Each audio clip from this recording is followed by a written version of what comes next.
आज हम जो मूवी एक्सप्लेन करेंगे उसका नाम है द रेड थ्रेड। ये मूवी 2016 में रिलीज हुई थी। इस मूवी में एक एयर होस्टेस और एक आदमी को किस्मत बार बार मिलाती है और उनके ना चाहते हुए भी किस्मत उनके साथ क्या क्या खेल खेलती है। चलिए देख। कंट्री अर्जेंटीना का एक शहर ब्यूनस आयरस के एयरपोर्ट पर यहाँ एक एयर होस्टेस है जिसका नाम एब्रिल है। वो चेकिंग के लिए रिसेप्शन की तरफ बढ़ रही है, लेकिन चेकिंग के बाद एब्रिल एक काउंटर पर जाकर गाना सुनने लगती है। तभी वो देखती है कि उसके पास एक और आदमी आता है जिसका नाम मैनुअल है। मैनुअल वहाँ आकर सॉन्ग सुनने लगता है। एब्रिल सॉन्ग को प्ले नहीं कर पा रही थी, तो मैनुअल एब्रिल की सॉन्ग सिलेक्शन में हेल्प कर देता है और इसके बाद में ये दोनों एक दूसरे को स्माइल पास करते हैं। इन दोनों को ये नहीं पता था कि इनकी बिना बात की हुई ये छोटी सी मीटिंग इनकी जिंदगी को कैसे पूरी तरह से बदल के रख देगी। द रेड थ्रेड जो इस मूवी का नाम है, इसका मतलब है आप कहीं भी पैदा हो या फिर कहीं भी रहे, किस्मत की डोर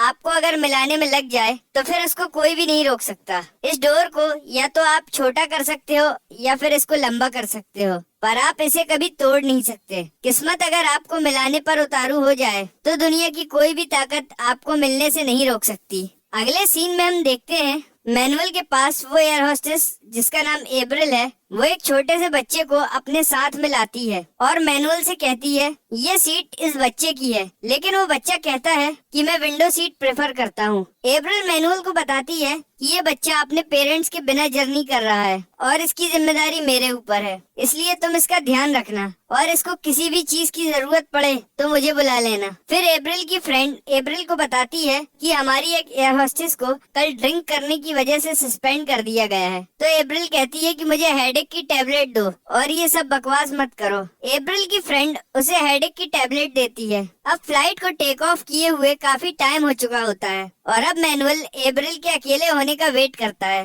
और जब उसकी एयर होस्टेस वहाँ से जाती है तो वो एब्रिल के पास चला जाता है। एब्रिल पूछती है क्या तुम्हें नींद नहीं आ रही है? तो मैनुअल कहता है कि मुझे फ्लाइट की जर्नी से बहुत डर लगता है। तो एब्रिल पूछती है कि तुम आज ट्रैवल क्यों कर रहे हो, बिजनेस के लिए या प्लेजर के लिए? तो मैनुअल कहता है कि मेरे लिए बिजनेस और प्लेजर दोनों एक ही जैसी चीज हैं। वो एब्रिल को बताता है क्योंकि मैं इनोलॉजिस्ट हूँ और मैं वाइन बनाने में एक्सपर्ट हूँ और मेरे वाइन बनाने का बिजनेस है। इस बात पर एब्रिल थोड़ा मुस्कुरा देती है और वो देखती है कि उसके पास में ही उसकी एक को एयर होस्टेस अपने किसी फ्रेंड के साथ रोमांटिक हो रही थी, जिसे देखकर वो दोनों एक दूसरे के सामने स्माइल पास करते हैं। ये दोनों मिलकर कुछ देर और बातें करते हैं। तभी फ्लाइट में एक जर्क आता है तो मैनुअल पूछता है कि क्या ये नॉर्मल है? तो एब्रिल कहती है हाँ बिल्कुल नॉर्मल है, फ्लाइट में ऐसा होता रहता है। तो मैनुअल एब्रिल को इशारे में कहता है क्या हम दोनों भी ऐसा करें तो वो भी नॉर्मल होगा। तभी वो एयर होस्टेस जो अंदर अपने फ्रेंड के साथ रोमांटिक हो रही थी वो बाहर आ जाती है। तो फिर मैनुअल वहाँ से चला जाता है और एब्रिल अपनी जगह पर बैठ जाती है।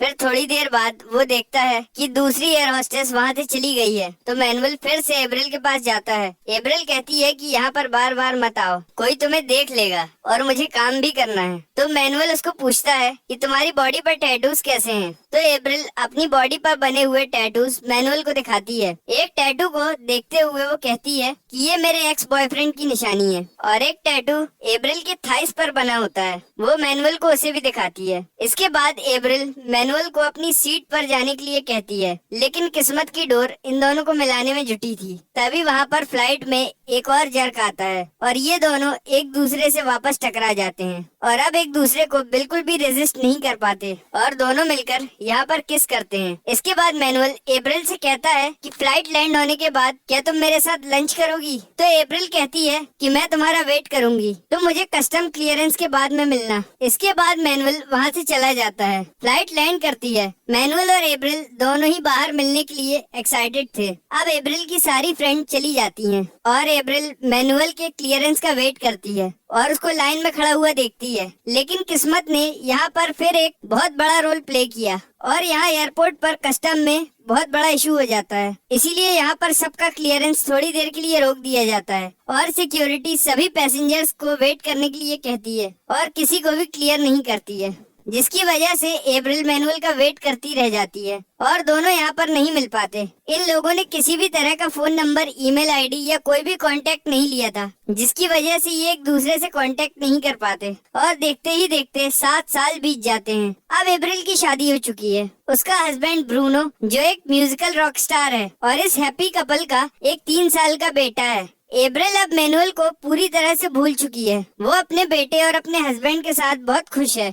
दूसरी तरफ मैनुअल की भी शादी हो चुकी है। उसकी वाइफ लॉरा एक फेमस प्रोफेशनल फोटोग्राफर है और इस हैप्पी कपल की भी एक डॉटर है। मैनुअल की वाइफ मैनुअल को हद से ज्यादा प्यार करती है। ठीक उसी तरह एप्रिल का हस्बैंड भी एप्रिल को बहुत प्यार करता है और एप्रिल का हस्बैंड ब्रूनो एक रॉक स्टार है, इसलिए ब्रूनो को भी काफी जर्नी करनी पड़ती थी। इसलिए ब्रूनो और एप्रिल अलग अलग फ्लाइट्स में घूमा करते थे। आज ये दोनों मिलकर फिर अलग अलग फ्लाइट ले रहे हैं। एप्रिल और ब्रूनो दोनों एक दूसरे से अलग नहीं होना चाहते, इसलिए इनको काम की वजह से अलग अलग निकलना पड़ता है। एप्रिल कोलंबिया के एक शहर कार्टाजीना के लिए निकल जाती है, लेकिन किस्मत का धागा एप्रिल को आखिर मैनुअल से बांधना चाहता था और इधर मैनुअल भी कोलंबिया के इसी शहर में आने के लिए रवाना हो जाता है। कोलंबिया में लैंड होने के बाद में एप्रिल और एप्रिल की फ्रेंड उसके कैप्टन के साथ होटल में अपनी बुकिंग करवा ही रही थी। तभी वो देखती है कि उसी होटल में रिसेप्शन पर मैनुअल भी बुकिंग करवाने आया हुआ है और किस्मत की डोर ने इनको एक बार फिर 7 साल बाद अपने सामने लाकर खड़ा कर दिया। एप्रिल मैनुअल से बिना बात किए हुए वहाँ से जाने लगती है, तो मैनुअल उसके पीछे जाकर एप्रिल से बात करता है और कहता है कि भूल गई क्या, लेकिन एप्रिल कहती है कि नहीं, जानती हूँ तुम इनोलॉजिस्ट हो ना, जो वाइन का बिजनेस करते हो, मुझे पूरी तरह से याद है। फिर अब वहाँ से जाने लगती है, तो मैनुअल कहता है कि तुम ऐसे नहीं जा सकती, हमने एक दूसरे को बहुत ढूंढा था लेकिन हम एक दूसरे को नहीं मिल पाए, कम से कम अब ऊपर रूफटॉप रेस्टोरेंट में चल के मेरे साथ लंच तो करना बनता है। इंसिस्ट करने पर एप्रिल एग्री हो जाती है और मैनुअल के साथ रूफटॉप रेस्टोरेंट में लंच करने के लिए ऊपर चली जाती है। एप्रिल कहती है कि मैं एयरपोर्ट पर 5 घंटे तक वेट करती रही लेकिन तुम नहीं आए, तो मैनुअल कहता है कि मेरा उस शाम कस्टम क्लियरेंस हुआ ही नहीं था, इसलिए मैं एयरपोर्ट से बाहर ही नहीं आ पाया। फिर ये दोनों एक टेबल पर जाते हैं और लंच का ऑर्डर करते हैं। अब एप्रिल अपने हस्बैंड और अपने बेटे के साथ बात करना चाहती है, तो वो देखती है कि यहाँ पर मोबाइल का नेटवर्क प्रॉपर नहीं आता। फिर एप्रिल अपने हस्बैंड ब्रूनो और अपने सन फेलिक्स की फोटो मैनुअल को दिखाती है और मैनुअल भी अपनी वाइफ की फोटो दिखाता है और वो कहती है कि आखिर तुम्हें तुम्हारा प्यार मिल ही गया। तो मैनुअल कहता है कि ये प्यार हम दोनों के बीच में भी हो सकता था, क्या तुम इसके बारे में नहीं सोचती हो? एप्रिल कहती है कि नहीं, जो चीजें नहीं हुई हैं उनके बारे में मैं कभी नहीं सोचती हूँ। मैनुअल कहता है कि मुझे विश्वास नहीं होता कि मुझे उस टाइम तुमसे प्यार हो गया था। एप्रिल कहती है कि सिर्फ एक किस करने से तुम्हें प्यार कैसे हो गया, और वो कहती है कि अब मुझे जाना पड़ेगा, मेरे कैप्टन फ्रेंड की बर्थडे पार्टी है और मुझे पार्टी के लिए तैयार होना है। और एप्रिल थैंक यू कहकर वहाँ से निकल जाती है। अपने होटल रूम में जाकर अपने हस्बैंड और अपने बेटे से बात करती है। तभी वहाँ पर उसकी फ्रेंड और उसकी को एयर हॉस्टेस आ जाती है और वो एप्रिल को मैनुअल के बारे में पूछती है। एप्रिल उसे बताती है कि अब तो वो शादीशुदा है, अब उसका एक बच्चा भी है और एक बहुत खूबसूरत सी वाइफ भी है, और कहती है कि ये सब छोड़ो, कैप्टन की बर्थडे पार्टी का टाइम हो गया है, जल्दी से रेडी हो जाओ, हमें चलना चाहिए। दूसरी तरफ मैनुअल अपने रूम में बैठे अपनी वाइफ से लैपटॉप पर बात करता है और थोड़ी देर बाद में बोर होने की वजह से होटल की छत पे आ जाता है। यहाँ से वो देखता है कि एप्रिल अपने कैप्टन फ्रेंड की बर्थडे पार्टी में खूब एंजॉय कर रही है। एप्रिल मैनुअल को बाहर खड़ा देखती है तो उसे अंदर बुला लेती है और यहाँ पर डीजे कह रहा होता है कि सब अपना अपना पार्टनर चूज कर लें, सबको यहाँ पर कपल डांस करना है। तो एप्रिल मैनुअल का हाथ पकड़कर डांस फ्लोर पर ले जाती है और वो उसके साथ डांस करने लगती है। एक किस्मत की डोर ही है जो इनको बार बार दूर जाने के बाद भी करीब लाए जा रही है। दूर जाने के बावजूद भी आपका किसी खास आदमी से बार बार मिलना डेस्टिनी ही कहा जाएगा। यही तो इस मूवी का नाम है, द रेड थ्रेड, जो हमें एक दूसरे से बांधे रखता है और एक दूसरे की तरफ खींचता है और एक दूसरे से दूर भी ले जाता है। लेकिन ये डोर कभी टूटती नहीं, कभी न कभी कहीं न कहीं जिनको मिलना होता है वो मिल ही जाते हैं। ठीक ऐसा ही एप्रिल और मैनुअल के साथ हो रहा था। डांस करने के बाद में ये दोनों होटल की छत पर चले जाते हैं और थोड़ी बातें करते हैं। मैनुअल एब्रिल से कहता है कि कल साइट सीइंग करने चलोगी क्या, लेकिन एब्रिल बिना कोई जवाब दिए मैनुअल को बाय कहकर जाने लगती है। जाने से पहले वो मैनुअल को गाल पर किस करती है तो मैनुअल उसे वापस किस करने लगता है। तभी वो दोनों कुछ ज्यादा क्लोज हो जाते हैं और एक दूसरे को किस करने लग जाते हैं, लेकिन जल्द ही एब्रिल पीछे हट जाती है। अगले दिन सुबह उठकर एब्रिल अपने हस्बैंड ब्रूनो और अपने बेटे फेलिक्स से लैपटॉप पर बात करती है, लेकिन यहाँ पर नेटवर्क कनेक्टिविटी का थोड़ा इशू था, इसलिए वो अपने हस्बैंड से बात नहीं कर पा रही थी। एब्रिल ने सोचा कि अब होटल में बोर होने और टीवी देखने से तो अच्छा है कि बाहर कहीं घूम आया जाए, और वो तैयार होती है और अपने रूम से बाहर निकल जाती है। वो अपनी फ्रेंड को साथ ले जाना चाहती थी, लेकिन वो देखती है कि उसकी फ्रेंड कैप्टन के साथ रोमांस कर रही है, तो खुशी खुशी वो उन दोनों को अकेले छोड़कर खुद अकेले ही साइट सीइंग के लिए निकल जाती है। जाते समय एब्रिल देखती है कि मैनुअल अपनी वाइन की बोतल को एग्जीक्यूटिव्स को प्रेजेंट करने की कोशिश कर रहा है। मैनुअल एब्रिल के पास आकर पूछता है, क्या मैं तुम्हारी कोई हेल्प कर सकता हूँ? एब्रिल कहती है कि मुझे हार्ट फेयर में जाना है, लेकिन मैं मैप रीडिंग में इतनी अच्छी नहीं हूँ, मुझे नहीं पता कैसे जाऊँ। तो मैनुअल कहता है कि तुम मेरे साथ चलो, मैं तुम्हें लेकर चलता हूँ। एब्रिल कहती है नहीं, मैं अकेली जाऊंगी। तो फिर मैनुअल अकेला ही साइट सीइंग के लिए जाने लगता है, जिसको देखकर एब्रिल काफी इम्प्रेस हो जाती है कि मैनुअल ने उसे किसी भी चीज के लिए फोर्स नहीं किया, और अब मैनुअल के साथ साइट सीइंग के लिए चली जाती है। ये दोनों मिलकर काफी साइट सीइंग करते हैं और आर्ट फेयर में भी जाते हैं, जहाँ से ये लोग बहुत सारी चीजें खरीदते हैं। मैनुअल यहाँ से आर्ट रिंग खरीदता है जो वो एब्रिल को देना चाहता है। यहाँ पर काफी देर घूमने के बाद ये दोनों एक जगह दीवार पर जाकर बैठ जाते हैं और बातें करने लगते हैं। यहाँ पर एब्रिल मैनुअल से कहती है यहाँ पर कितना लिबरेटिंग फील होता है, और अब एब्रिल मैनुअल को किस करने लग जाती है, और तभी यहाँ पर बारिश होने लग जाती है और ये दोनों उठकर एक टनल में चले जाते हैं। लेकिन एब्रिल अपने आप को रोकना नहीं चाहती थी, वो फिर से टनल के बाहर चली जाती है और बारिश को एंजॉय करने लगती है। अब इनकी किस्मत इनको एक बार फिर से करीब ला रही थी। लाइफ में बारिश कोई प्लान नहीं कर सकता, चांसेस और मूवमेंट्स कोई प्लान नहीं कर सकता, ये सब किस्मत के खेल हैं। और इसी के चलते मैनुअल और एब्रिल एक दूसरे के साथ यहाँ पर इंटीमेट होने लग जाते हैं। अगली सुबह मैनुअल वही रिंग एब्रिल को गिफ्ट करता है जो वो आर्ट फेयर से लाया था। थोड़ी देर बाद मैनुअल की वाइफ का फोन आता है, तो एब्रिल बड़े ध्यान से सुनती है। वो सुनती है कि मैनुअल अपनी वाइफ से कह रहा है कि मैं मीटिंग में बिजी हूँ, मुझे 1-2 दिन और लग जाएंगे। वो अपनी वाइफ से झूठ बोल रहा होता है, जिसकी वजह से एब्रिल को ऐसा लगता है कि वो भी तो यही कर रही है और उसे थोड़ा गिल्टी फील होता है। मैनुअल एब्रिल से पूछता है कि तुम इतनी अपसेट क्यों हो, मैंने वाइफ का कॉल आंसर किया इसलिए तुम अपसेट हो गई हो क्या? एब्रिल कहती है कि नहीं, मुझे अच्छा नहीं लग रहा कि तुम किसी और के साथ हो। तो मैनुअल कहता है कि तुम भी तो किसी और के साथ हो, तुम्हारा भी एक हस्बैंड है ना। एब्रिल कहती है कि यही तो प्रॉब्लम है, हम दोनों प्यार तो सच में किसी और से करते हैं और मुझे नहीं पता मैं यहाँ पर क्या कर रही हूँ। तो मैनुअल कहता है कि हमारा फ्यूचर है, हमारा चांस है। तो एब्रिल कहती है कि कोई चांस नहीं है, एक ही टाइम में मैं 2 आदमियों से प्यार नहीं कर सकती और इसमें तुम भी कुछ नहीं कर सकते और मैं भी कुछ नहीं कर सकती। वो अपसेट होकर रोते रोते वहाँ से चली जाती है। रोते हुए एब्रिल अपने घर की तरफ निकल जाती है और मैनुअल भी अपने घर की तरफ उदास मन से चला जाता है। काफी दिन बीत जाते हैं। अब मैनुअल का मन अपने काम में भी नहीं लग रहा होता।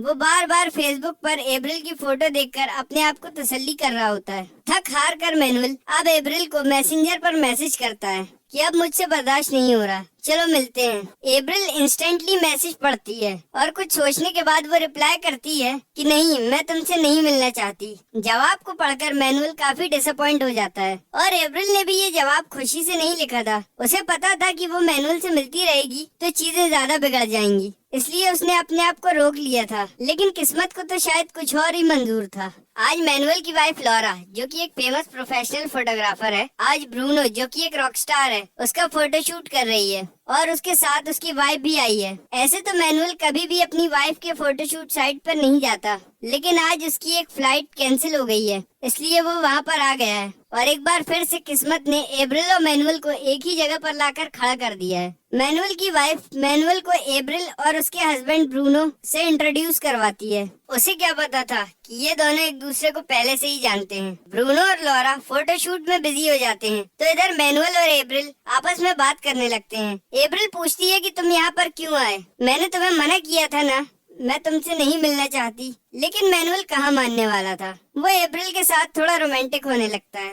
अप्रैल उसे रोक देती है तो मैनुअल कहता है कि यहाँ से कुछ भी एक्सक्यूज करके निकल जाते हैं, तुम मेरे साथ होटल चलो। ये सुनकर अप्रैल को थोड़ा गुस्सा आता है और वो वहाँ से चली जाती है। मैनुअल भी वहाँ से अपने होटल चला जाता है, लेकिन अप्रैल कभी खुद पर कंट्रोल नहीं था, तो वो भी फाइनली मैनुअल के रूम में जाती है और उसके साथ इंटीमेट होती है। तभी वहाँ पर फोन रिंग करने लगता है और जब वो फोन पिक करती है तो उसे पता चलता है कि उसके फोन पर 20 मिस कॉल आए हुए हैं जो उसने पिक नहीं किए, क्योंकि वो मैनुअल के साथ थी। आज वो अपने बेटे को स्कूल से पिक करने जाने वाली थी, लेकिन बीच में मैनुअल आ गया और वो उसके साथ रोमांटिक होने के चक्कर में अपने बच्चे को स्कूल से पिक करना भूल गई। उसकी टीचर ने अप्रैल को बहुत कॉल किए और फाइनली उसने फेलिक्स के डैड ब्रूनो को बुलाकर फेलिक्स को स्कूल से पिक करवाया। अब अप्रैल इस बात से बहुत डर जाती है कि वो मैनुअल के साथ टाइम स्पेंड करने के चक्कर में किस तरह से अपनी फैमिली को खतरे में डाल रही थी। अब अप्रैल रोते हुए अपने घर पर जाती है और घर जाकर अप्रैल अपने बेटे फेलिक्स को देखती है। वो सो रहा था। अब अप्रैल को अपनी गलती का एहसास होता है। दूसरी तरफ मैनुअल की वाइफ लॉरा फोटोशूट साइट पर उसकी ली हुई कुछ फोटोज मैनुअल को दिखाती है, जिसमें कुछ फोटोज मैनुअल और अप्रैल की भी थी और एक स्पेसिफिक फोटो को जूम करके दिखाती है जिसमें मैनुअल काफी इंटेंस होकर अप्रैल की तरफ देख रहा था। अब लॉरा एक प्रोफेशनल फोटोग्राफर थी, वो किसी की भी फेस रीडिंग कर सकती थी। वो चेहरों पे आए इमोशंस को पढ़ लेती थी और उसे पता चल जाता है कि मैनुअल और अप्रैल के बीच अफेयर चल रहा है। तो वो लॉरा से कहता है कि मैं तुम्हें सब बताने वाला था। लॉरा कहती है कि क्या मतलब है बताने वाला था? मतलब तुम किसी और से मिले, तुम्हें प्यार हो गया और तुम उसके प्यार में पड़ गए और मेरा टाइम खत्म। तो मैनुअल कहता है कि देखो ऐसी चीजें कभी कभी हो जाती हैं। तो लॉरा कहती है कि मेरे साथ तो नहीं होती ऐसी चीजें, तुम्हारे साथ ही क्यों होती हैं? मुझसे ज्यादा प्यार करने वाली औरत तुम्हें जिंदगी में नहीं मिलेगी। और ये बोलकर वो वहाँ से चली जाती है। दूसरी तरफ अप्रैल भी अपने घर में बहुत दुखी होती है। वो न तो मैनुअल के साथ ओपनली रह सकती है और न ही क्लियरली अपने हस्बैंड को उसके बारे में बता सकती है। वो अंदर ही अंदर घुट रही होती है। उसे बार बार परेशान और रोता हुआ देखकर उसका हस्बैंड ब्रूनो कहता है कि तुम बताओ तुम्हारे साथ क्या हुआ है, तुम इतनी परेशान क्यों रहती हो, तुम मुझे क्लियर बताती क्यों नहीं हो। बहुत ज्यादा इंसिस्ट करने के बाद अप्रैल कह देती है कि उसने झूठ बोला था। वो उस दिन उसके बेटे फेलिक्स को इसलिए लेने नहीं गई थी क्योंकि वो मैनुअल के साथ टाइम स्पेंड कर रही थी और काफी टाइम से उसके साथ रिलेशनशिप में है। ये सुनकर ब्रूनो शॉक्ड रह जाता है और वो कहती है कि मैं यहाँ से जा रही हूँ, मैं सब कुछ छोड़कर यहाँ से जा रही हूँ। तो ब्रूनो कहता है कि तुम्हें जहाँ जाना है जाओ, मैं तुम्हें नहीं रोकूंगा, लेकिन मैं तुम्हें कभी माफ नहीं करूंगा और ना ही फेलिक्स तुम्हें कभी माफ कर पाएगा। इस बात पर अप्रैल बहुत रोती है, लेकिन वो नहीं चाहते हुए भी अब घर को छोड़कर जा रही थी। वो टेक्स्ट करके मैनुअल को एयरपोर्ट पर बुलाती है और भारी मन से अपने हस्बैंड की तरफ देखते हुए टैक्सी में बैठ जाती है और हमेशा हमेशा के लिए मैनुअल के साथ रहने के लिए निकल जाती है। लेकिन तकदीर को कुछ और ही मंजूर था। अब मैनुअल एयरपोर्ट पर पहुंच चुका है और रोते हुए अप्रैल भी एयरपोर्ट पर पहुंच जाती है। अप्रैल कार में बैठकर ही मैनुअल को देखकर बहुत रोती है। उसे समझ में नहीं आ रहा था कि उसे क्या करना चाहिए। वो अपने हस्बैंड और बेटे को छोड़कर आई है और मैनुअल के साथ नई जिंदगी शुरू करना चाहती है। ये वही सपना है जो उसने कई सालों पहले अपने हस्बैंड के साथ भी देखा था। अब वो नई खुशी की तलाश में अपनी सारी दुनिया छोड़कर निकल पड़ी है। बहुत हिम्मत जुटाकर अप्रैल मैनुअल को मैसेज करती है कि मैं आज तुमसे नहीं मिल सकती। अप्रैल मैनुअल को मैसेज पढ़ते हुए कार के अंदर से ही देखती है। वो डिसअपॉइंट होकर अपना फोन कोट की जेब में रख देता है और अप्रैल ड्राइवर से बोलती है कि चलो यहाँ से, और वो फिर से अपने घर की तरफ चली जाती है क्योंकि आखिर अप्रैल की किस्मत उसके हस्बैंड के साथ ही जुड़ी थी और साथ ही उसके बच्चे के साथ भी। अब फिर से किस्मत की डोर उसे उसकी फैमिली के पास वापस लाने का काम कर रही है। इसके बाद अप्रैल वापस अपने घर की तरफ एक झटके में मुड़ जाती है, की तरफ जाने का डिसाइड करती है। क्या वो मैनुअल से कभी मिलेगी, किसे पता। इसी के साथ ही ये मूवी एंड हो जाती है।